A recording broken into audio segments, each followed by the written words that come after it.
Mama. Dylan Phillips stood frozen at the doorway of his Georgetown mansion, his phone slipping from his hand and clattering against the hardwood floor. He couldn't move. He couldn't breathe. He could only stare at what was happening in front of him. His twin sons, Ethan and Noah, boys who hadn't spoken a single word in their 6 years of life, were sitting on the carpeted floor of the living room, their wide eyes locked on Kayla Green, the maid. Kayla was kneeling in front of them, her cleaning rag still in one hand, the other stretched gently toward Ethan. Her voice was barely a whisper. "It's okay, sweetheart. I'm right here." Then it came again. "Mama." This time from Noah. Dylan's chest felt like it had collapsed. His whole body went cold, then hot, then numb. The twins, born paralyzed, diagnosed with severe autism, labeled nonverbal by every specialist in Washington, D.C., were speaking. And they were calling her Mama. Not him. Not their father who had spent 6 years and $7 million trying to give them a voice. Not the man who prayed every night until his knees went numb on the cold bedroom floor. They were calling the maid he'd hired 3 weeks ago. Kayla didn't see him standing there. Her eyes stayed soft, focused completely on the boys. "That's it, baby," she whispered. "You're doing so good." Dylan took a step back. The sound of his shoe against the floor echoed too loud in his ears. He turned and walked down the long hallway, his heart pounding so hard he thought it might crack his ribs. He made it to his office and closed the door. His hands were shaking. His throat was dry.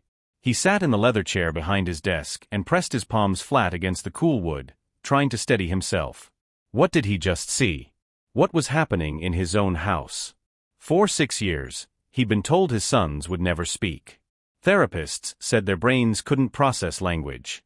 Doctors showed him scans and charts and graphs that all said the same thing: don't hope for miracles. But Dylan had hoped anyway. He'd tried everything.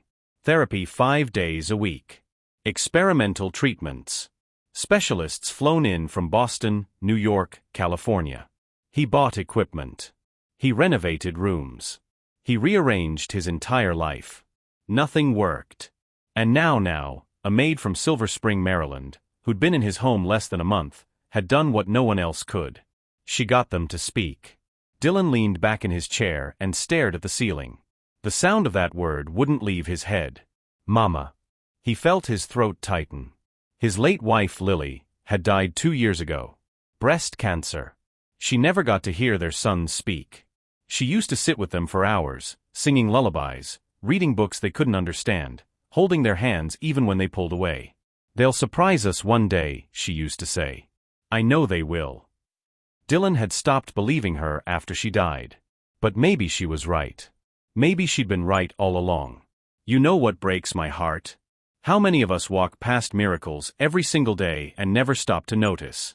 We're so busy looking for answers in the loudest voices, the biggest titles, the most expensive solutions, that we miss the quiet ones. The ones who show up with nothing but love and patience." Dylan almost missed it too. He almost walked right past the very person who would change his sons' lives forever. So before you scroll away, before you let this moment slip by like so many others, ask yourself, what am I missing? If this story is already stirring something in you, don't let it end here. Stories like this don't come around every day. They're rare. They're real. And they need people like you to carry them forward. Hit that subscribe button, not for me, but because you believe some truths are too important to let fade away. Dylan didn't leave his office for an hour. When he finally did, the house felt different. The air was heavier. The silence that used to press down on him now felt like it was holding its breath. He walked slowly down the hall toward the twins' room. Before he reached the door, he heard it. Soft. Gentle. Unmistakable. Kayla was singing. Dylan stopped. The melody was faint, coming from behind the half-open door. He recognized it immediately. His chest tightened. It was Lily's song. The lullaby his wife used to hum when she was pregnant. The one she sang every night, her hand on her belly, praying the twins would be okay. "Hush now, my darling, the stars are above." Dylan's hand gripped the doorframe. How did Kayla know that song? He'd never sung it. After Lily died, he buried it with her. But somehow, this stranger was singing his dead wife's lullaby to his silent sons. And they were listening. Dylan pushed the door open just enough to see inside. Kayla sat on the floor between the twins' wheelchairs, her back to him. Ethan and Noah were staring at her, their eyes focused in a way Dylan hadn't seen in years. She was holding their hands, swaying gently. "Close your eyes, little one, let the world fade away." Ethan's fingers twitched. Then slowly, his hand squeezed hers. Dylan's heart stopped. Noah leaned forward, his lips moving, shaping sounds Dylan couldn't hear. Kayla smiled. "That's it, sweetheart. You're trying so hard." Dylan felt his eyes burn. He blinked hard. He'd cried enough in this house. But this wasn't sadness. This was something else. Kayla kissed the top of Ethan's head. Then Noah's. "You boys are so loved," she whispered. Dylan backed away before she could see him. He needed answers. And he needed them now. "Let me ask you something. When was the last time someone showed up in your life and changed everything without even trying? When was the last time you watched a moment so pure, so unexplainable, that it shook everything you thought you knew?" That's what's happening to Dylan right now. He's standing at the edge of something he can't control, something that science can't explain. And if you've ever stood at that edge yourself, if you've ever watched a miracle unfold in front of you and didn't know what to do with it, then you understand why this story matters. Don't just watch this moment pass by. Be part of it. Hit subscribe, because what happens next will break you open in the best way possible. Dylan walked to the kitchen and poured himself water. His hands were still shaking. He drank it fast, but his throat stayed tight. Mrs. Brennan, the cook, glanced at him. "You all right, Mr. Phillips?" Dylan nodded. "Yeah, fine." But he wasn't fine. He walked out to the back porch. The evening air was cool, the sky purple over the Potomac. He sat on the bench and stared at the trees swaying in the breeze. For 6 years, he'd built walls. Around his heart. Around his home. Around his sons. He told himself it was protection. If he didn't hope, he couldn't be hurt again. But Kayla had walked through those walls like they were paper. She didn't have degrees. She didn't have equipment. She just had patience. And love. And somehow, that was enough. Dylan pulled out his phone. He needed to know who Kayla Green really was. Dylan scrolled through the agency's email. There wasn't much. Just her name, work experience, housekeeping and caregiving, and a reference from a family in Silver Spring. Nothing special. Nothing that explained what he'd witnessed. He closed the email and stared at the screen. Maybe the twins were just having a good day. Maybe tomorrow they'd go back to silence, and this would feel like a dream.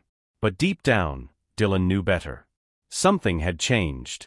Later that night, Dylan found Kayla in the laundry room folding towels. She looked up. "Mr. Phillips, do you need something?" Dylan leaned against the doorframe. "That song you were singing. Where did you learn it?"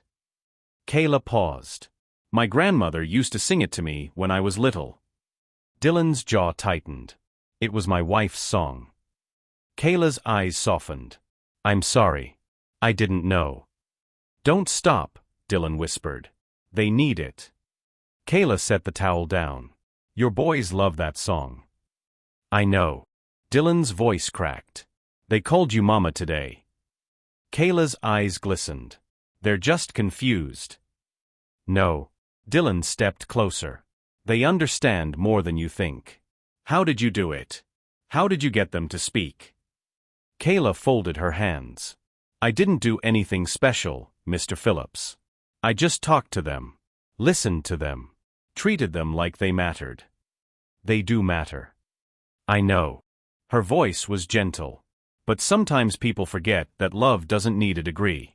It just needs to show up." Dylan stared at her, his chest tight. He wanted to argue. But the words wouldn't come. Because she was right. And that terrified him more than anything.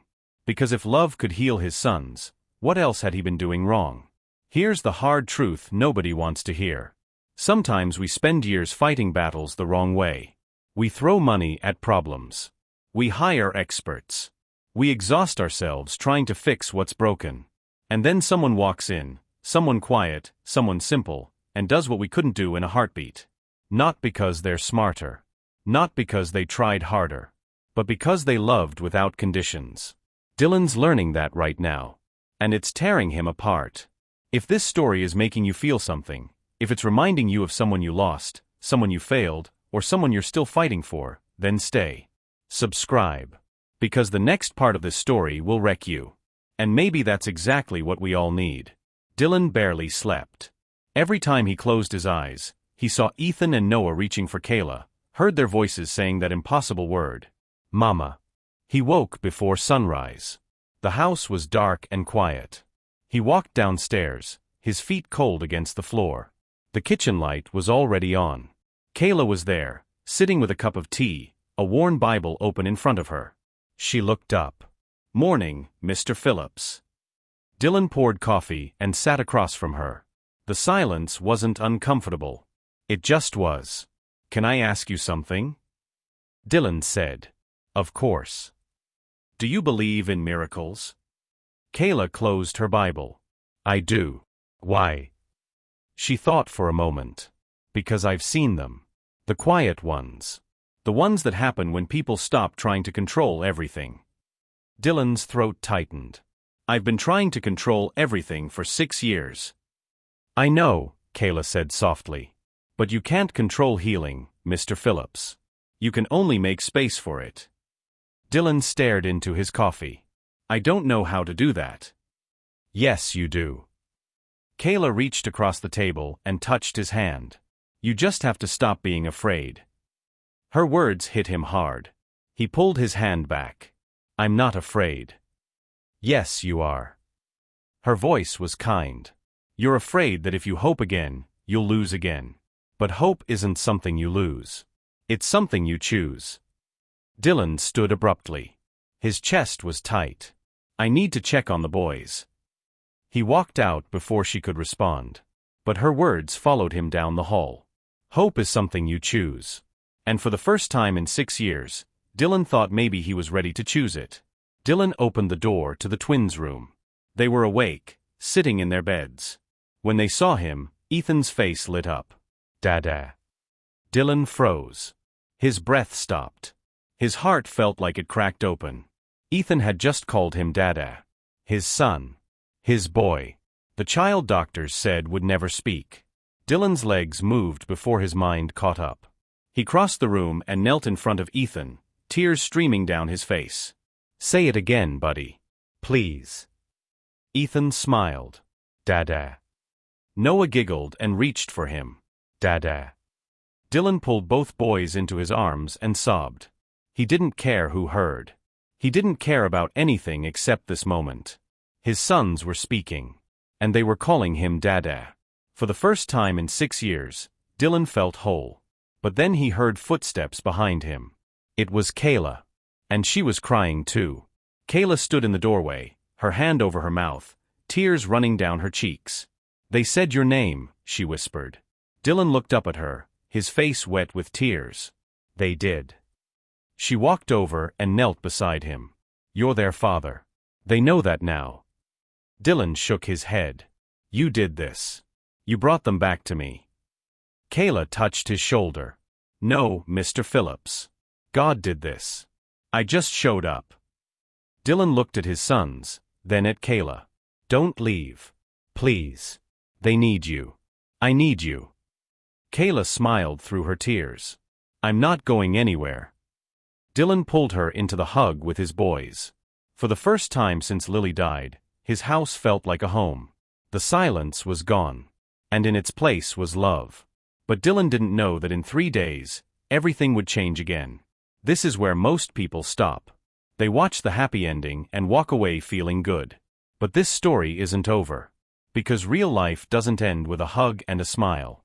Real life keeps going. And what happens next? What Dylan discovers about Kayla, about his sons, about the miracle he's been living inside of, will turn everything upside down one more time.